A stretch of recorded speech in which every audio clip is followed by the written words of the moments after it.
we're going to number 4, and number 4, I'm going to pull it up on the screen.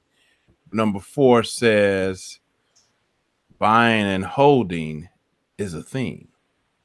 Buying and holding is a thing. What do we mean by that? Buying and holding as opposed to buying and selling, right?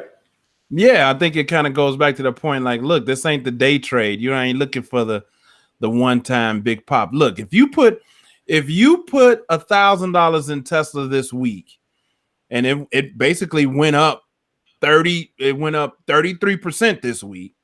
Your 1,000 now is like 30, 1,300. Great. But that's not the long game. We're going for the long game. You called it Warren Buffett, but I like Ariel, John Rogers. Yeah, Slow and steady wins the race. Yeah, he's really big on that for sure. Slow and steady. I think that's their tagline or something. Yeah, for many years, I believe. Yeah. Slow and steady wins the race. Yeah.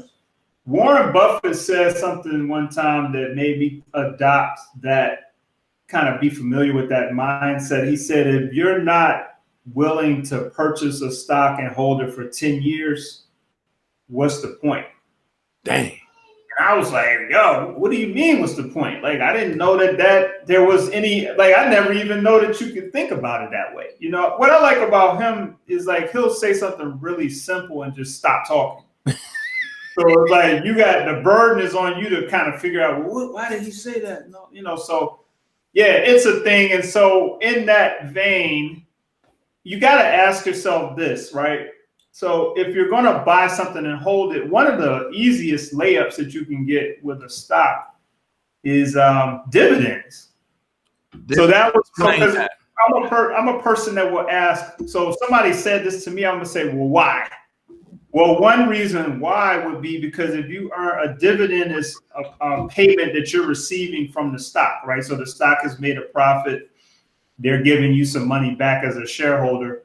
If you're going to continue to get in, so it's income. So if you're going to continue to get income from something, some would say, why get rid of it? So it's one thing to hold the stock and the actual price of the stock might go up. That's great. That's cool. But that doesn't necessarily mean you're going to get income. No. Okay. So what we're suggesting here is that one reason to hold would be because, yeah, I'm getting appreciation and I'm also getting some income on a regular or semi-regular basis. All right. So I cheated a little bit, Eric. I read through your slides, all the slides already. I perused them. I glossed over. And one of the things that I'm just now realizing I didn't see in there, at least for me. So I just came to the realization that my investments right now, my investment portfolio is not for me. Who is it for? It's for my heirs. It's for my beneficiaries. Okay. It's not even for me. Fair question, because it could have been for anybody. You'd be surprised what answers you get back on that. Yeah, okay. It's for your heirs. It's for my beneficiaries, man. For my children, man. Okay. You know, and then hopefully maybe we'll have some time to go into realized versus unrealized gains. Yeah, maybe we will. But I want to ask you this. So you made that statement, but what was your thought process in regards to this conversation? So you were saying like it made you think about why do you even have a stock portfolio? No, it just made me think about long-term buying and holding. Oh, okay. I got you. Okay. For the long term. It's like, you know, God willing, I get another 20, 30, 40 years out here, God willing. And so what I have now, what does that look like in 20 years, 30 years from now? I've seen some amazing stories. Like, you know, if you put $100 in Netflix, you know, 19 years ago, today, you've probably got to think you got $500,000. Mm-hmm. You know, if it's not $500,000, maybe it's like 50,000. If you put $100 in Netflix, I think you got 50,000 today, 19 years later. it's a great investment for the long term. And if something were to happen to me, right, if my paperwork is in order, then my beneficiaries, are left with something more than having to do a GoFundMe, right? So they have something that's part of starting to create generational wealth. They get a head start. That's it's a real comment, but it makes me think about something I used to talk to people about. I used to tell people that you need to be selfish. Damn. When it comes to thinking about any of this, because you are a rare bird in the sense that you actually are doing this with your family in mind. Many people could care less about that.